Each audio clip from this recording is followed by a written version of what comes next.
En marzo de 1941, Marcus Heavenly, inspector de salud del condado de Millbrook, Massachusetts, recibió una queja anónima sobre un olor peculiar que emanaba de una residencia en la esquina de Elm Street. La propiedad pertenecía a Adelia Sloan, una viuda solitaria conocida localmente como la viuda de porcelana debido a su oficio de fabricante de muñecas. Adelia Sloan se había establecido en Millbrook casi 15 años antes, procedente de un lugar desconocido y con escasas historias personales compartidas. Inicialmente, dirigía un modesto pero exitoso negocio de fabricación de muñecas personalizadas desde su casa victoriana, creando detalladas muñecas de porcelana, reconocidas por su realismo. Los residentes locales recordaban que, en sus primeros años en Millbrook, Adelia mantuvo una relación cordial, aunque distante, con la comunidad. Aceptaba encargos en persona y, ocasionalmente, participaba en reuniones del pueblo donde los artesanos locales exhibían sus artesanías. Sin embargo, aproximadamente 12 años antes de la denuncia, el comportamiento de Adelia experimentó un cambio notable. Dejó de recibir visitas en su residencia y cortó todo contacto directo con los clientes. A pesar de esta retirada, su negocio continuó operando gracias a un acuerdo inusual. Las muñecas terminadas aparecían en las puertas de los clientes, acompañadas de facturas. El pago debía enviarse a un apartado de correos. La calidad de su trabajo seguía siendo excepcional, y los clientes comentaban que las muñecas mostraban un asombroso parecido con las fotografías proporcionadas para su personalización. El 17 de marzo de 1941, Heavenly llegó a la residencia Sloan para investigar el olor reportado. La propiedad presentaba signos de abandono, con vegetación descuidada y pintura descascarada. Al llamar, Adelia respondió, pero se negó a abrir la puerta del todo, manteniéndola en una estrecha abertura asegurada con una cadena. A través de esta pequeña abertura, Heavenly observó un interior tenuemente iluminado y detectó el olor que había motivado la queja, un olor complejo que combinaba elementos de vinagre, formaldehído y lo que luego describió en su informe como tierra recién removida. Al ser interrogada sobre el olor, Adelia desestimó las preocupaciones de Heavenly, atribuyéndolo a pintura vieja y gatos. Se negó a entrar al establecimiento, alegando su derecho a la privacidad. Aunque legalmente no podía forzar la entrada sin pruebas adicionales de una infracción del Código de Salud, Heavenly señaló en su informe que la explicación de Adelia parecía insuficiente para explicar la naturaleza química distintiva del olor. Documentó sus observaciones y solicitó una inspección de seguimiento con mayor autoridad. La inspección de seguimiento solicitada se asignó al sheriff Fenimore Tarn, jefe de policía del condado. Tarn, con 10 años de experiencia en el cargo, se había ganado una reputación de meticulosidad e imparcialidad en el desempeño de sus funciones. El sheriff recibió el informe de Heavenly el 19 de marzo y programó una inspección para el 21 de marzo. El sheriff Tarn nunca regresó de su cita. Su vehículo fue encontrado estacionado aproximadamente a una cuadra de la residencia de los Sloan, cerrado con llave y sin ser tocado. Las primeras labores de búsqueda no revelaron rastro alguno del sheriff, lo que motivó la formación de un grupo de búsqueda compuesto por agentes y voluntarios locales. La desaparición del sheriff Fenimore Tarn provocó una respuesta inmediata de las fuerzas del orden del condado. El agente Elias Goodwin asumió el mando temporal de la oficina del sheriff y organizó la investigación inicial para determinar el paradero de Tarn. Goodwin, tras 7 años bajo las órdenes de Tarn, implementó los protocolos de búsqueda según el procedimiento establecido. La investigación comenzó con un examen exhaustivo del vehículo de Tarn, un sedán Ford de 1939 utilizado para asuntos oficiales del condado. El vehículo contenía la libreta de Tarn, que incluía una anotación sobre la inspección programada de la propiedad de Sloan para las 14:30 del 21 de marzo. Además, la libreta contenía una breve referencia al informe inicial de Marcus Heavenly, destacando específicamente el olor químico inusual que motivó la inspección. Los agentes recorrieron el vecindario que rodea la residencia de los Sloan, interrogando a los residentes sobre cualquier observación realizada la tarde del 21 de marzo. Wilhelmina Porter, quien vivía enfrente de la casa de los Sloan, reportó haber visto al sheriff Tarn acercarse a la propiedad aproximadamente a las 2:25 de la tarde. Porter declaró haber visto a Tarn tocar la puerta y mantener lo que pareció ser una breve conversación con alguien dentro de la residencia, aunque no pudo identificar a la persona que abrió. Porter luego se dedicó a las tareas domésticas y no presenció la salida de Tarn. El agente Goldquin intentó entrevistar a Adelia Sloan el 22 de marzo, pero no recibió respuesta a pesar de los múltiples golpes en las entradas principal y trasera. Los vecinos informaron que este comportamiento no era inusual en Sloan, quien a menudo permanecía indiferente a las visitas. Sin evidencia de delito o peligro inmediato, no se estableció la autoridad legal para forzar la entrada. La búsqueda se amplió para incluir negocios locales, centros de transporte y centros médicos en todo el condado. Se inspeccionó la residencia personal de Tarn con la colaboración de su hermana, Henrietta Tarn Blackwell, quien residía en el condado vecino y era su única pariente viva conocida. La inspección no reveló indicios de equipaje, retiros de fondos ni otros preparativos que pudieran sugerir un viaje planeado. Se enviaron telegramas de consulta a las fuerzas del orden de los condados adyacentes y la descripción de Tan se distribuyó a las autoridades estatales. Se revisó su historial militar de la Primera Guerra Mundial en busca de posibles conexiones con su desaparición, pero no se reveló nada relevante. Tarn había servido con honores en la 26ª División de Infantería, regresando a Meybrook en 1919 y uniéndose al departamento del sheriff del condado poco después. A medida que transcurrían los días sin novedades significativas, la preocupación se intensificaba entre las fuerzas del orden y la comunidad.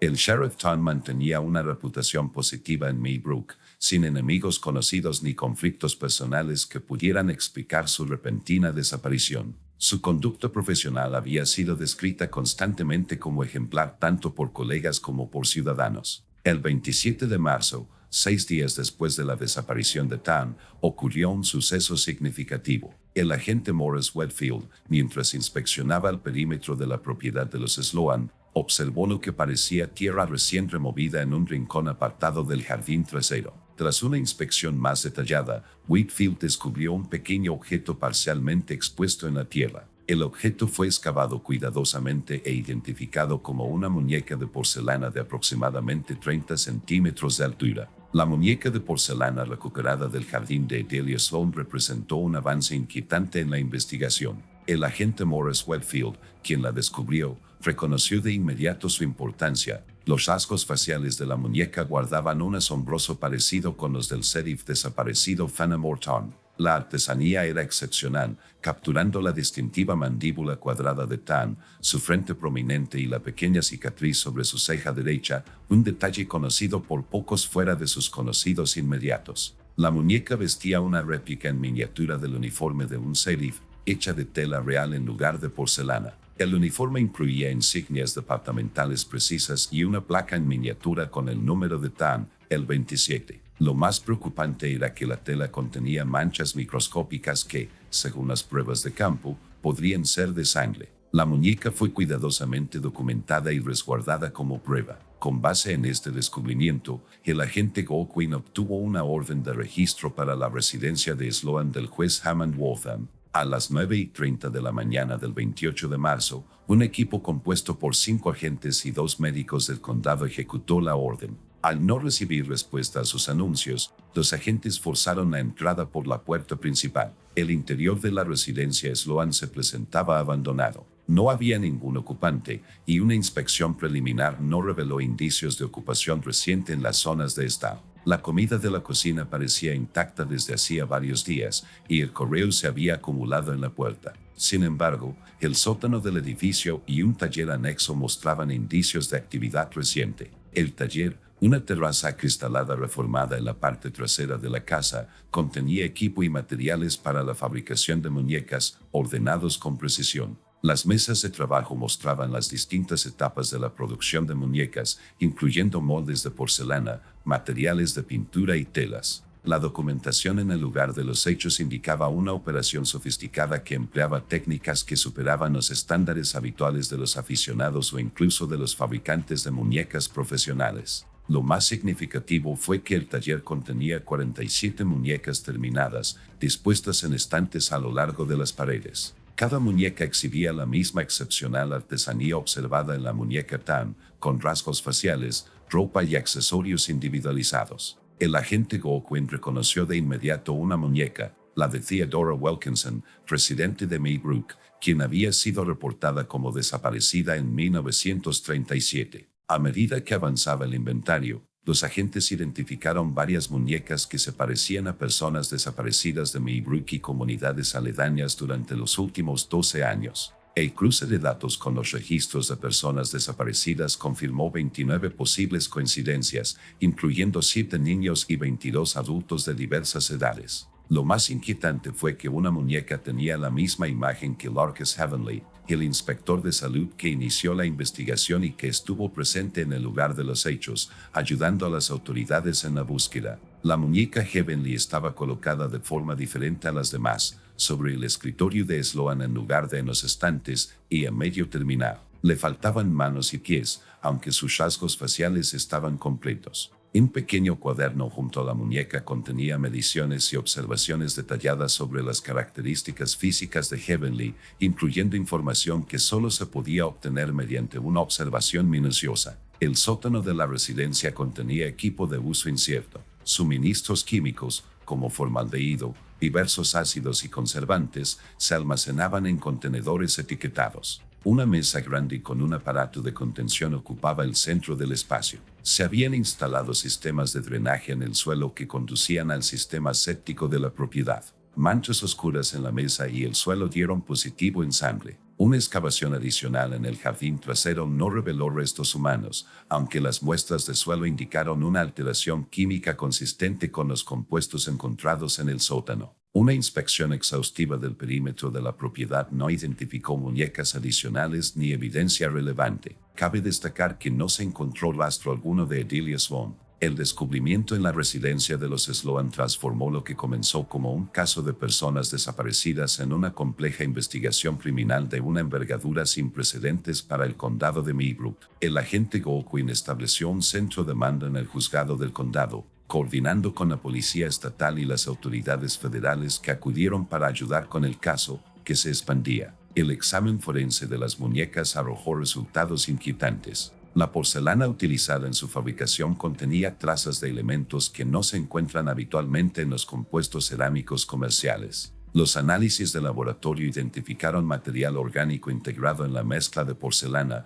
incluyendo lo que las pruebas preliminares indicaron como fragmentos de huesos humanos reducidos a polvo. La tela utilizada para la ropa de las muñecas dio positivo en sangre humana de diversas edades y condiciones. La investigación de los antecedentes de Adelia Sloan reveló discrepancias significativas. La identidad de Adelia Sloan parecía haberse establecido en 1926, cuando compró la propiedad de Elm Street y abrió su negocio de fabricación de muñecas. Antes de esa fecha, no se encontraron registros de ninguna Adelia Sloan en Massachusetts ni en los estados adyacentes. Los fondos utilizados para la compra de la propiedad se rastrearon hasta un banco en Portland, Maine, donde se había abierto la cuenta con depósitos en efectivo. Los investigadores descubrieron que Sloan mantenía una documentación administrativa mínima para su negocio. El apartado de correos que utilizaba para los pagos estaba registrado a nombre de Sloan Enterprises y recibía pagos anuales en efectivo. El empleado postal que procesaba estos pagos la describió como normal y apenas pudo proporcionar detalles distintivos, salvo su edad aproximada y su preferencia por la ropa oscura. El análisis de las características de las muñecas en comparación con los informes de personas desaparecidas confirmó 32 coincidencias con personas desaparecidas entre 1929 y 1941. La distribución geográfica de estas desapariciones siguió un patrón centrado en Meybrook, pero que se extendió a los condados vecinos, con mayor frecuencia cerca de la residencia de los Sloan. La desaparición más reciente, antes del Sheriff Tarn, fue la de Eleanor Blackburn, una telefonista reportada como desaparecida en enero de 1941. Las muñecas en sí mismas mostraban una progresión en la técnica y la artesanía, lo que sugiere que los métodos de Sloan habían evolucionado con el tiempo. Los primeros ejemplares mostraban técnicas de fabricación de muñecas competentes pero convencionales, mientras que los especímenes posteriores, incluida la muñeca Tan, demostraban una sofisticada integración de materiales orgánicos y un detalle excepcional en la representación facial. Lo más desconcertante para los investigadores fue el muñeco de Larkus Heavenly. El propio Heavenly participó en la investigación, testificando sobre su interacción con Sloan y sometiéndose a interrogatorios sobre sus movimientos desde ese encuentro. Su relato fue corroborado por colegas y familiares, quienes confirmaron que no había desaparecido ni se le había dado con el paradero en ningún momento. Sin embargo, el muñeco con su imagen exhibía la misma meticulosidad en los detalles que los demás. El 3 de abril se produjo un acontecimiento significativo cuando las autoridades de Burlington, Vermont, respondieron a informes de una transacción inusual en una terminal de autobuses. Un agente de venta de billetes informó que una mujer que coincidía con la descripción de Sloan había comprado un billete a Montreal, Canadá, con efectivo y mostrando nerviosismo. La mujer llevaba una sola maleta y vestía un abrigo oscuro a pesar de la suave temperatura primaveral. Para cuando las autoridades recibieron esta información y respondieron, el autobús ya había partido. Se notificó a las autoridades fronterizas canadienses, pero no se confirmó que Sloan hubiera cruzado la frontera. Simultáneamente con la búsqueda, los investigadores continuaron examinando las pruebas recogidas en la residencia de Sloan. El análisis técnico del equipo del taller indicó que Sloan había modificado herramientas convencionales para fabricar muñecas para fines especializados. Los compuestos químicos del sótano parecían compatibles con las técnicas de conservación utilizadas en centros médicos, aunque combinados en proporciones poco convencionales. A mediados de abril de 1941, la investigación sobre lo que los periódicos locales denominaron el caso de la viuda de porcelana se había expandido más allá del condado de Millbrook, convirtiéndose en una operación multiestatal. A pesar de los intensos esfuerzos, Adelia Sloan seguía prófuga y los reportes de avistamientos en varios estados del noreste y el este de Canadá no arrojaron resultados concluyentes tras la investigación. El análisis forense de las pruebas recogidas en la residencia de Sloan continuó arrojando información inquietante sobre su metodología. El médico forense del condado, Dr. Preston Walsh, en colaboración con especialistas del laboratorio estatal, determinó que el compuesto de porcelana utilizado en la construcción de las muñecas contenía hueso calcinado, molido hasta obtener un polvo fino e incorporado a la mezcla de cerámica. Esta técnica, aunque macabra, explicaba la inusual resistencia y translucidez de la porcelana que había distinguido el trabajo de Sloan. Los elementos de tela de las muñecas se sometieron a un examen microscópico, revelando que las prendas contenían fibras de cabello humano entretejidas. Este descubrimiento explicó la textura realista que los clientes habían atribuido previamente a la excepcional artesanía de Sloan. El análisis de estos materiales proporcionó más evidencia que vincula las muñecas con personas desaparecidas específicas. La investigación sobre los antecedentes de Sloan se intensificó con el descubrimiento de un compartimento oculto en su taller que contenía documentos personales. Estos incluían correspondencia con proveedores de productos químicos y equipos especializados, así como transacciones realizadas bajo diversos alias. El más significativo fue un diario que databa de 1918, escrito en un código que especialistas del FBI trabajaron para descifrar.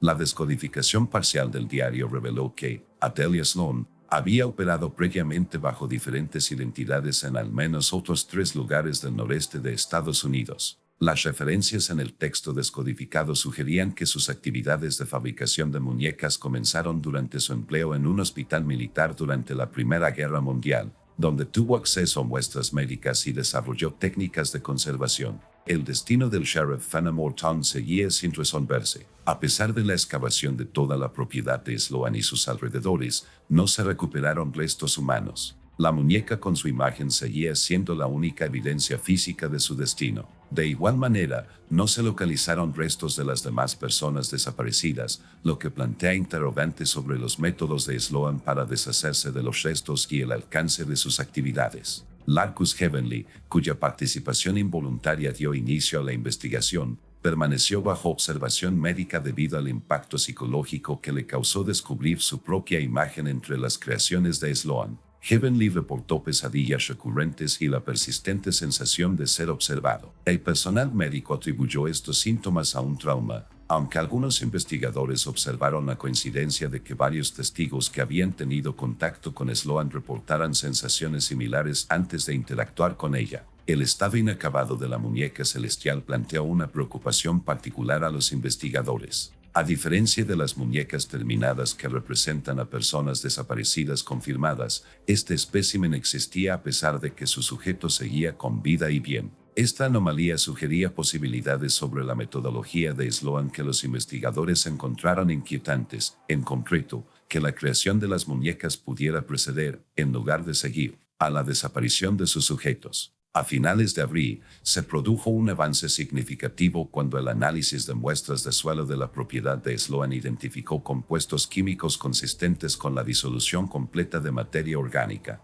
Este descubrimiento sugirió que Sloan había empleado procesos químicos avanzados para eliminar los restos, lo que explica la ausencia de evidencia convencional. El sistema de drenaje del sótano, que conectaba con un tanque separado en lugar del sistema séptico principal, respaldó esta teoría. A pesar de la extensa evidencia recuperada, quedaron preguntas cruciales sin respuesta. La conexión precisa entre la fabricación de muñecas por parte de Sloan y las desapariciones no pudo establecerse definitivamente sin su testimonio. La destreza técnica evidente tanto en los procesos químicos como en la ejecución artística de las muñecas indicaba capacidades que superaban las de un individuo aislado. Sin embargo, no se descubrió evidencia de cómplices. A medida que avanzaba la investigación, las propias muñecas se convirtieron en objeto de análisis científico. Más allá de su valor probatorio, los aspectos técnicos de su construcción representaban un proceso desconocido que combinaba la artesanía artística con aparentes elementos rituales.